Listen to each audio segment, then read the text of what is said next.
Oke, bismillahirrahmanirrahim. Aku mau sharing beberapa hal.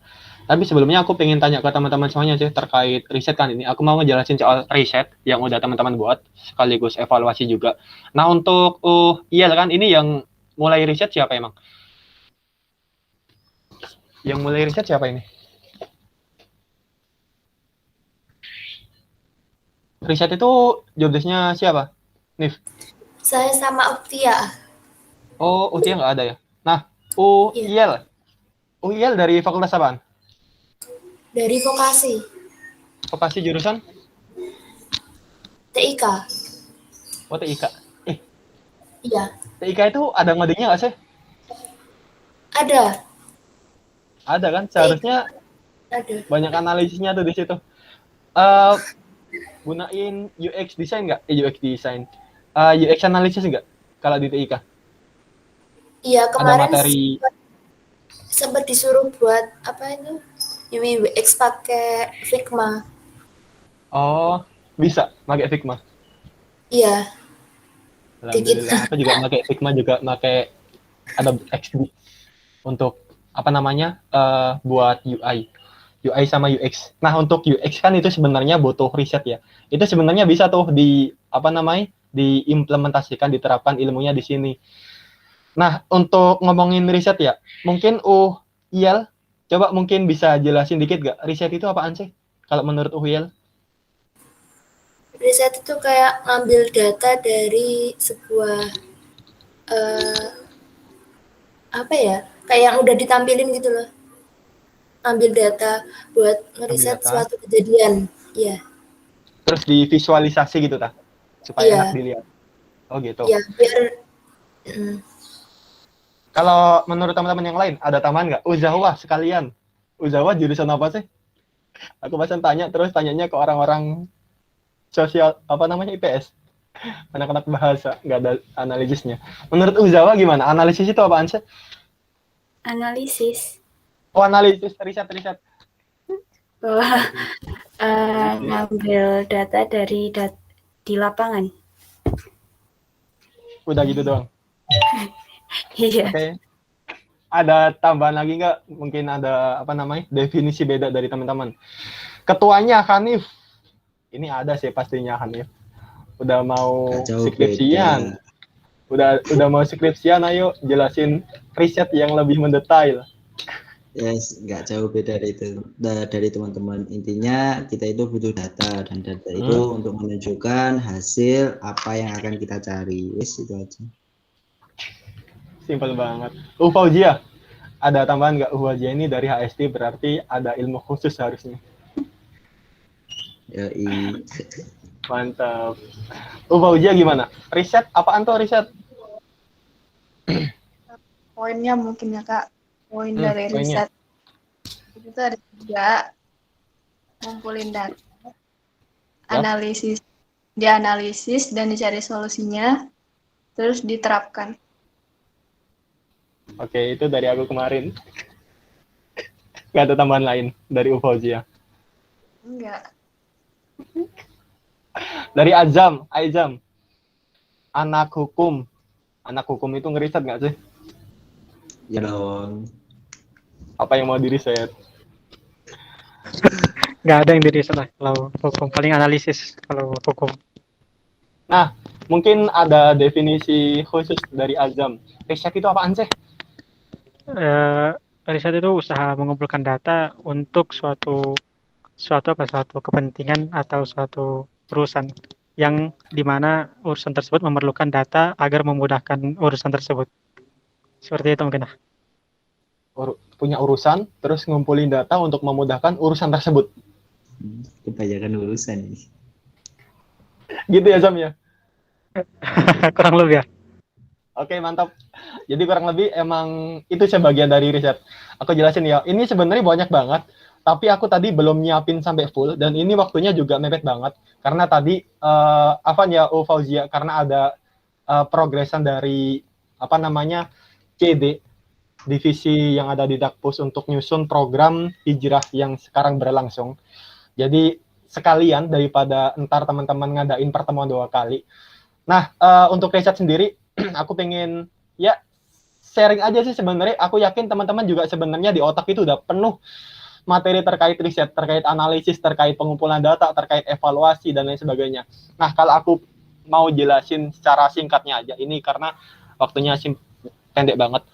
Share screen-ku kelihatan nggak? Share screen. PowerPoint. Sudah. Sekarang udah full screen nggak? Sudah. Oke, Sudah. jadi ntar teman-teman bisa tanggepin atau aku kalau tanya langsung jawab aja ya supaya waktunya nggak ngambil waktu lama banget. Nah, untuk riset kan dari kata research kan. Arti katanya aja research. Search itu tahu nggak? Search itu apaan? Ya tahu lah. Mencari. Nah, cari. Penelitian. Kalau Kayak ngulang gitu nggak sih Kak? Kayak ya recycle. benar banget. Research berarti nyari ulang. Jadi sebenarnya research itu kita nyari ulang. Namanya nyari ulang itu kita sebelumnya udah nyari. Nah, sebelumnya udah nyari itu sebenarnya bukan cuman kita doang. Jadi kita bisa nerusin pencarian orang lain. Itu yang namanya riset. Jadi nggak harus mulai dari nol banget. Kalau mulai dari nol banget itu biasanya disebut penelitian juga. Meskipun ada irisan sih, ada kesamaan antara research sama penelitian. Cuman yang paling enak itu research itu ya nerusin penelitiannya orang-orang.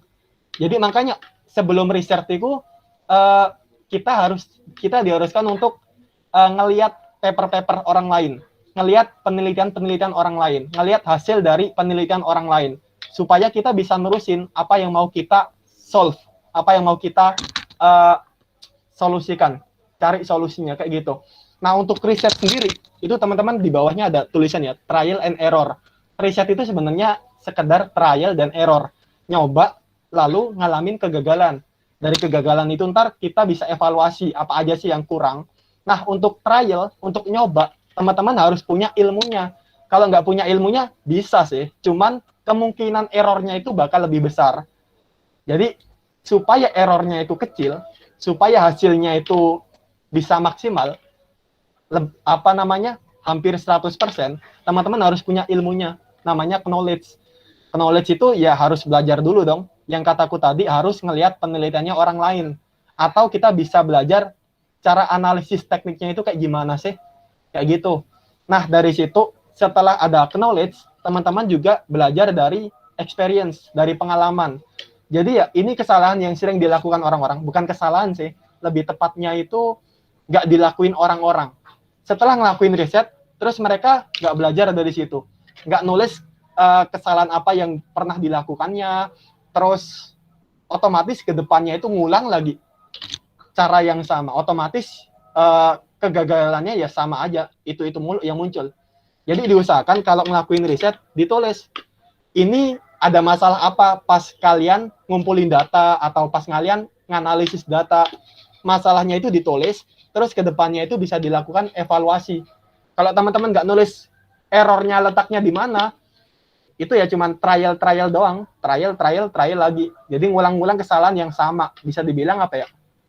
Nyemplung di lubang yang sama. Nyemplung di lubang kedua kalinya itu ya nggak etis banget sih, buang-buang waktu juga. Nah, untuk sifat orang-orang yang ngeriset ya, itu ada 3 sifat khusus yang perlu kita miliki sebagai seorang riset. Yang pertama, kita harus kritis. Nggak bisa tuh orang yang riset itu nggak kritis banget. Jadi kalau orang nggak kritis banget itu contohnya gini, ngelihat apapun diiyain mulu. Ngelihat ada masalah ya mungkin itu udah takdir. Nah, itu juga bermasalah juga kalau apa-apa ngomongnya takdir, apa-apa ngomongnya takdir. Terus kalau ada apa-apa terus kayak bisa dibilang dicuekin gitu loh. Itu bukan sifat seorang peneliti banget sih kalau kayak gitu. Jadi diusahakan kalau ada masalah, kalau nemu kata-kata yang kurang, bahkan dari penjelasanku pun, kalau menurut kalian itu ada yang salah, itu kritisi aja. Kak Rama ini kok, bukan Kak Rama, langsung panggil Rama. Rama itu kok caranya kayak gitu, bukannya cara yang benar itu kayak gini. Itu contoh orang kritis ya. Jadi kritis itu juga penting banget, apalagi kalian di dunia perkuliahan, apalagi setelah kuliah nanti, yaitu di dunia pekerjaan, itu butuh banget skill critical thinking, berpikir kritis. Itu yang pertama. Terus yang kedua, punya pikiran growth mindset. growth mindset itu ya terbuka aja atas seluruh ilmu yang kalian dapetin. Jadi jangan sampai kalian udah stop ilmu ini, terus kalian yang nganggep, udahlah aku nggak penting kok, orang ini bukan ilmuku juga, ini bukan jurusanku. Itu banyak banget. Mentang-mentang jurusannya kedokteran, tapi nggak belajar terkait keuangan. Itu ya bisa dibilang pikirannya tertutup sih, fix banget. Jadi kayak terkunci banget, nggak bisa mengalami perkembangan. Jadi kalau bisa segala ilmu itu dipelajari aja nggak masalah, diterima aja nggak masalah. Meskipun itu nggak sesuai dengan jurusan kita. Itu sifat kedua yang harus dimiliki seorang peneliti. Terus itu ada lanjutannya, belajar sambil berjalan. Mungkin teman-teman sering dengar kata-kata learning by doing kan. Jadi seorang riset itu jangan ngumpulin ilmu dulu baru ngeriset. Oke, sebelumnya perlu ngumpulin ilmu, belajarnya itu perlu. Cuman lakuin aja setelah kalian dapat ilmunya. Maksudnya itu jangan nunggu ilmunya banyak terus kalian ngelakuin riset. Itu juga bakal ngabisin waktu yang lama. Kalau ngomongin soal ilmu riset itu banyak banget sebenarnya. Kalau nunggu ilmu risetnya penuh terus kalian baru jalan, ya bisa dibilang nggak bakal jalan-jalan karena saking banyaknya ilmu riset itu. Jadi learning by doing, belajar, lakuin, temu kesalahannya, evaluasi, lakuin lagi, temuin kesalahannya, evaluasi, kayak gitu terus. Itu trial error evaluasi. Terus yang selanjutnya never give up ya. Ngelakuin riset itu nggak cuma sekali, serius. Ngelakuin riset nggak cuma sekali. Yang sekali itu kemungkinan besarnya gagal. Seperti apa yang dilakuin oleh teman-teman curriculum development ini. Kemarin kalau udah ngelakuin riset, terus merasa berbangga diri, merasa puas, udah nih hasil risetnya udah ada. Sebenarnya ketika aku ngeliat itu juga banyak yang miss, banyak yang bisa diperbaiki. Tapi kalau dari teman-teman sendiri ngira nggak ada yang bisa diperbaiki, itu kemungkinan teman-teman belum mengkritisi hasil teman-teman. Jadi sifat yang pertama tadi belum ada, sifat critical thinking itu tadi. Jadi kritisi aja hasil yang udah kalian temukan. Kekurangannya itu ada di mana sih? Ini udah ada datanya buat apaan? Terus rasain, ini kayaknya ada yang kurang deh datanya. Kayaknya aku perlu ini. Itu salah satunya ya. Jadi never give up. Jangan sampai nyerah. Udah ngelakuin riset, terus gagal, nggak ada hasilnya, terus nggak ngelakuin. Itu ya mental-mental bisa dibilang mental tahu sih. Alvan ya. Jadi mental tahu kayak gitu ya jangan sampai lah, kita harus punya mental baja. Pantang menyerah deh intinya kayak gitu. Nah, metode ilmiah itu sebenarnya panjang banget kan. Ketika kalian ngerjain skripsi antar, bahkan kalian ketika ngerjain PKM, di sini ada yang pernah ngikut PKM nggak? Aku tanya dulu, daripada aku ngomong terus. Ada yang udah pernah ngikut PKM, terus menang mungkin?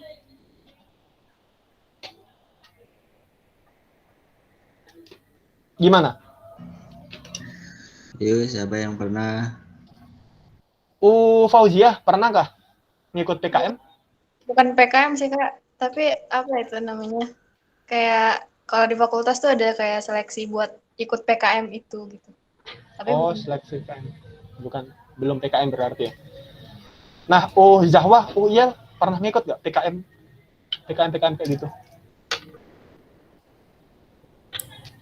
Enggak, belum pernah. Oh, belum pernah. Uyel juga belum pernah.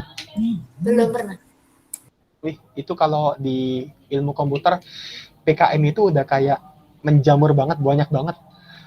Kebanyakan sih bikin aplikasi itu, kalau berhubungan sama aplikasi itu banyak banget kalau di ilmu komputer itu. Kebanyakan teman-temanku dulu juga gitu. Nah, PKM itu salah satunya teman-teman gunain ilmu riset kan. Jadi nggak cuma ngumpulin data doang sebenarnya. Kalau cuma ngumpulin data itu hanya 1/3. Bisa dibilang 1/3, bisa dibilang 1/4 dari riset itu sendiri. Ini kan risetnya ada panjang banget tuh. Aku nggak ngejelasin, itu alur ngebuat skripsi sebenarnya. Melakukan penelitian, entah skripsi, entah proposal, entah PKM, apapun itu. Nah, untuk lebih singkatnya, teman-teman udah pernah dengar design thinking nggak? Ada yang udah pernah dengar design thinking? Ilmu komputer harusnya diajarin kayak gini sih, ya. Udah pernah dapat kayak gini nggak, Uhiel? Belum, Kak. Oh, belum? Belum. Wah, perlu belajar banyak banget sih. Keren banget kok design thinking ini. Teman-teman yang lain? Aku nggak tanya. Saya juga belum. Ya, tapi ada. Jurusan lo apa sih nih? Administrasi. Oh, administrasi. Nggak tahu sih, ada nggak sih design thinking di administrasi? Kebanyakan itu nggak sih kalau administrasi itu? Ya, intinya seperti itu. Arsip juga dan lain sebagainya. Nah ya, design thinking itu sebenarnya ya bentuk yang paling apa ya, mainstream banget dari analisis, dari riset sih, dari riset. Nah itu teman-teman bisa baca ya. Ada 5 tahap design thinking. Yang pertama itu empatis, yang kedua itu define, yang ketiga ideate, yang keempat prototype, yang kelima test. Ini rangkuman dari penelitian yang panjang banget sih. Dirangkum jadi 5 kategori. Ini sebenarnya banyak digunakan ketika orang-orang mau buat aplikasi. Tapi sebenarnya segala ilmu itu nggak cuma bisa diterapkan di satu bidang doang. Mentang-mentang materinya ada di ilmu komputer, terus nganggap kalau ya lu enak materimu ada di mata kuliahmu, sedangkan aku nggak ada.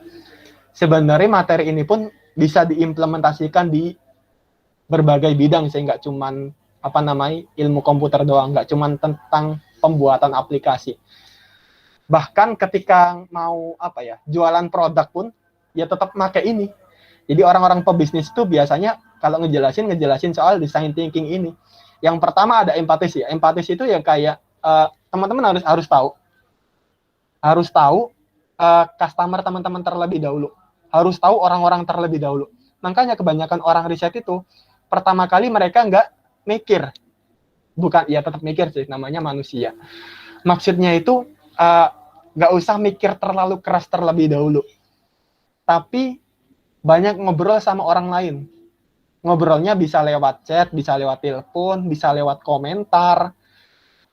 Atau teman-teman ngelihat orang-orang ngobrol. Teman-teman ngelihat percakapan orang-orang.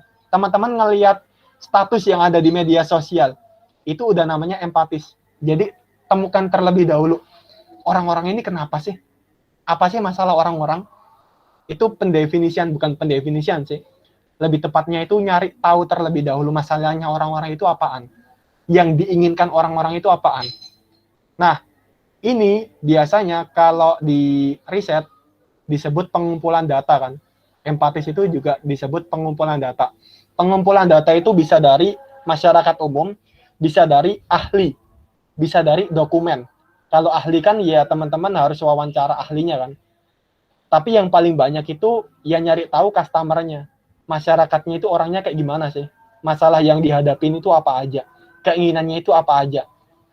Itu kan ada tulisan love kan. Jadi kayak emang membentuk cinta banget dengan mereka. Jadi seakan-akan kita itu peduli dengan mereka. Jadi satu tambahan sifat yang harus dimiliki seorang periset, peneliti, ya harus suka sama orang-orang. Kalau pada dasarnya itu nggak suka, itu ngedenger orang-orang ngomong pun juga gak bakal suka gitu loh. Jadi coba aja dengerin orang-orang ngobrol, lihat chat orang-orang, komentar orang-orang itu modelnya kayak gimana sih. Itu bisa dianggap pengumpulan data teman-teman, observasi kan. Selain dari angket, kalau teman-teman pakai kuesioner itu pakai angket. Terus yang kedua wawancara, yang ketiga observasi, teman-teman mantau sendiri. Yang keempat baru pakai studi dokumen. Jadi baca-baca dari dokumen. Nah, permasalahannya kalau teman-teman ini nggak memiliki rasa cinta itu kan sama orang-orang, yang awalnya nggak peduli, ketika teman-teman pakai Google Form, ketika teman-teman nge-share story, ya rasanya udah cuek, bodo amat. Udah ngumpulin data, kalau udah, ya udah kelar. Padahal yang harus dimiliki itu ya rasa cinta itu tadi. Rasa pengen tahu itu tadi loh. Apa sih yang permasalahan orang-orang itu? Itu tahap pertama ya. Yang kedua, define. Baru di sini teman-teman mendefinisikan masalah apa yang harus teman-teman perbaiki. Kan kemarin tim CD kan udah bikin riset kan, pertanyaan bisa dibilang itu angket lewat Instagram story. Angket, terus mereka itu ngisi datanya. Nah, terus dari situ kan banyak data tuh yang tadi disimpulin UIL. Kesimpulan itu termasuk define. Apa sih permasalahan yang bisa kita solve, yang bisa kita perbaiki. Kalau semua masalah diambil, ya nggak bisa dong. Masalahnya terlalu banyak. kita cukup mengambil masalah yang paling banyak dimiliki orang-orang. Dari situ kita bisa memanfaatkannya, entah di produk kita, entah kita emang benar-benar mau bantu, kayak gitu. Itu define ya. Simpulin permasalahannya apaan yang harus kita perbaiki. Gak usah banyak-banyak, cukup diakumulasikan, terus disimpulkan jadi entah 1, 2, 3 permasalahan khusus. Oh, permasalahan umum sih. 1, 2, 3 permasalahan umum yang kebanyakan mereka hadapi kayak gitu. Itu define. Terus selanjutnya ada ideate. Nah ini teman-teman perlu diskusi sama kelompoknya. Makanya kalau bisa riset itu jangan sendirian. Kalau riset sendirian, siapa yang mau mengevaluasi kita gitu loh. Nggak ada yang mau mengevaluasi kita. Kalau bisa, minimal 2 orang sih. Supaya terjadi pertukaran ide. Nah, di tahap 3 ini, teman-teman harus nemuin idenya. Nemuin solusinya apaan. Dari masalah yang udah ditemuin tadi. Nah, tadi kan Uhyal sempat nunjukin hasil Google Form kan. Google Form. Kalau teman-teman bisa dibilang setelah Uhyal itu nunjukin Google Form, hasilnya itu, kesimpulannya, ajak teman-teman yang ada di curriculum development ini untuk nyari solusinya. Biasanya pakai brainstorming sih, diputar satu-satu. Tapi untuk mengumpulkan ide itu, ya faktornya ada banyak banget yang mengganggu ya. Apalagi di kondisi pandemi kayak gini. Kondisinya serba digital banget, ini nggak efektif banget sih. Makanya kalau mau diskusi, kalau bisa ya, aktifin kamera supaya tahu orangnya itu hadir atau enggak. Yang kedua, jangan matiin mikrofon. Kalau kondisinya sedang diskusi. Supaya cepat jalannya itu. Ya, Hanif, apaan solusinya? Menurut Hanif gimana tanggapannya?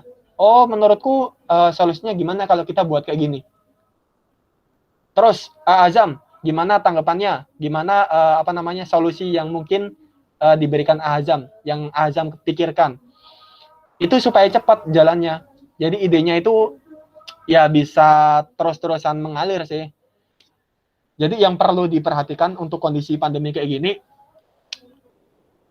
ya harus dikondisikan gitu loh. Mungkin dari kameranya harus diaktifkan, terus mikrofonnya itu tadi. Ke situ sih. Jadi ini pengumpulan ide untuk tahapan yang ketiga. Idenya itu dikumpulkan semuanya, solusinya apaan, dilakukan brainstorming. Untuk sesi brainstorming sebenarnya aku ada sendiri sih. Gimana supaya brainstorming itu bisa lebih efektif, nggak diam-diaman. Meskipun penerapannya sulit juga sih. Aku juga untuk nerapin juga sulit.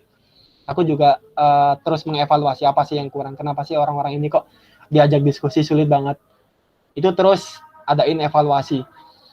Terus yang keempat baru kita bikin bisa dibilang kayak modul ini. Kalau kan tadi prototipenya itu ya modul yang udah teman-teman buat itu.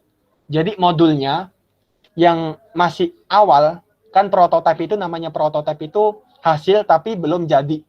Masih ya revisian lah, masih versi satunya kayak gitu. Modulnya itu setelah dibuat, bagiin ke teman-teman supaya direvisi. Apa nih yang salah, apa nih yang kurang.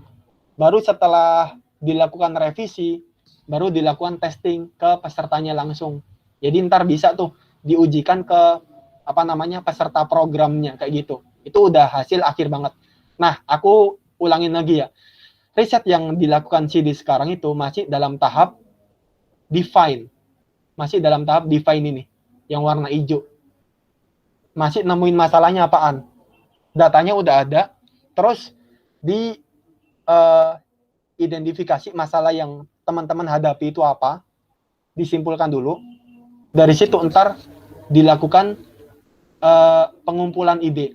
Bisa lewat grup, asalkan setiap orang harus nyampein idenya masing-masing, harus bisa aktif. Kalau nggak aktif, udah ke stop di sini. Yang ketiga udah di stop. Udah nggak bisa jalan sampai akhir pasti. Pasti banyak gagalnya kalau nggak dilakuin. Idenya dikumpulin, terus setelah idenya kumpul, gimana kalau kita buat modulnya kayak gini. Udah dibuat prototipenya, versi satunya, terus direvisi, baru dilakukan uji di pesertanya secara langsung kayak gitu. Ada tanggapan dulu nggak? Sebelum lama kan? Ini ada banyak banget sebenarnya. Ada tanggapan dulu nggak? Ayo dari teman-teman ada tambahan nggak? Waktunya cuma setengah jam.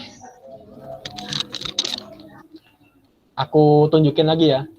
Untuk design thinking ini, ada yang perlu teman-teman tanyain nggak? Atau masih bingung gitu?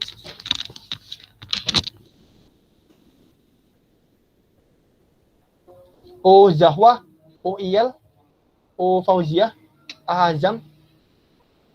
Yes.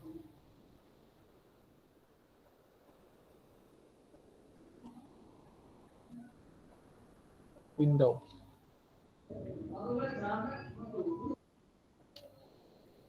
Oh, Zawa ada yang mau ditanyain nggak?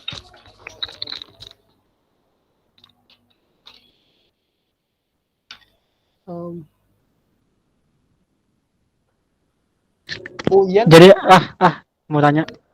monggo.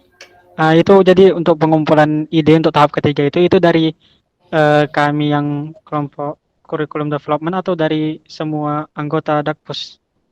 Dari kalian doang nggak masalah sih. Jadi cuman tim kalian ini yang udah ngumpulin datanya, terus kalian tinggal kumpulin idenya. Bisa lewat surat kayak gini, cuman syaratnya gitu.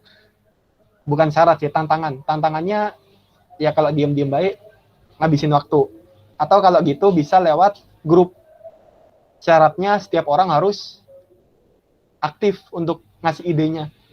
Ngasih ide, terus tanggapi. Idemu itu kurang ini, nggak masalah kalau mau nanggepin. Atau gini, idenya kumpulin dulu sebanyak-banyaknya. Kan kalian udah nemuin masalahnya. Masalahnya orang-orang bosan kalau ngikut kajian. Terus ide dari kalian, gimana kalau pematerinya yang lucu? Tampung dulu. Yang kedua, gimana kalau ada gamesnya? Tampung dulu. Yang ketiga, gimana kalau apa lagi ya? Diadakan break dulu di tengah-tengah kajian, entah ada refreshing atau kayak gimana, tampung dulu. Jadi tampung banyak banget selama 1 hari atau 2 hari, intinya di jangka waktu deh. Kalau lewat grup, di jangka waktu berapa hari gitu, setelah itu baru ditanggapi. Aku mau nanggepi ide yang nomor 1, kayak itu gak cocok deh, karena bla bla bla bla bla. Terus bisa ditanggapi selama berapa hari juga, kayak gitu. Karena ya nggak bisa dalam waktu pendek juga sih, karena kesibukan teman-teman juga. Kayak gitu, Azam.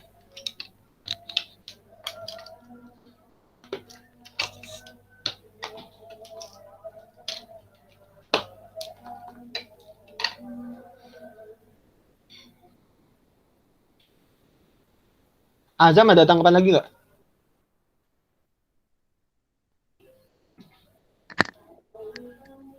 Enggak. Cuma itu aja dulu mau ditanya. Itu yang kalau prototype itu gimana? Kan tadi udah ketemu kan solusinya. Kan tadi urutan yang ide itu ngumpulin ide, saling menanggapi, terus simpulkan solusinya. Kalau ada banyak solusi, contoh ada 10 solusi. Ini kita udah nemu 10 solusi nih. Pilih sedikit aja sih, nggak usah 10. 3 atau 5. 3 atau 5 ini sebenarnya perkiraan kalian. Menurut kalian jumlah idealnya itu berapa sih? Jadi tentuin jumlah ideal. Kalau solusinya ada 100, tentuin solusinya ya paling kita ambil 5 atau 10 aja deh yang bisa kita terapin, yang paling memungkinkan untuk diterapkan. Nah, dari situ ntar contohnya tadi ya, kalau nemu solusi modul, ini kita bisa buat modul nih supaya orang-orang itu nginget materinya. Contoh gini kan, biasanya itu di kajian, kenapa sih orang-orang itu nggak paham? Bukan nggak paham sih, nggak fokus dengan kajiannya. Pertama, permasalahannya itu mereka nggak ngeh apa yang disampaikan pemateri. Solusinya, ya kasih aja dulu modulnya, supaya mereka baca-baca dulu sedikit, kasih trigger di situ, baru ketika mereka ikut kajian itu, ngelanjutin apa yang udah dipelajari tadi loh, di modulnya. Itu salah satu contoh solusinya, modul. Nah, untuk pembuatan modul itu kan kita nggak langsung tuh ngebuat modul, terus langsung jadi, langsung dipublish di orang-orang. Tapi buat prototipenya dulu. Istilahnya versi satunya lah. Jadi yang kasarannya, bisa dibilang kasarannya itu sih. Kasarannya terus direvisi lagi, baru kalau udah clear, kalau menurut teman-teman udah clear, baru dikasih ke pesertanya, kayak gitu. Ada tanggapan lagi nggak?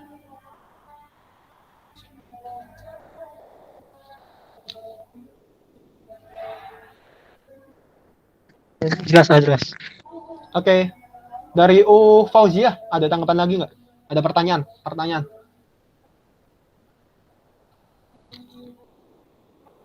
Kayaknya cukup Kak dulu. Yel, ada pertanyaan nggak?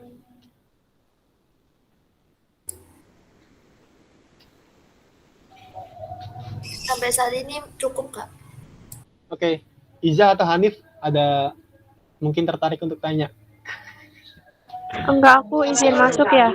Bentar. Hanif ada yang tanya? Aku Iza. mau bilang, kan dulu Kak Rama nyuruh aku nanya Kak Rizka yang dari Rapimnas itu kan.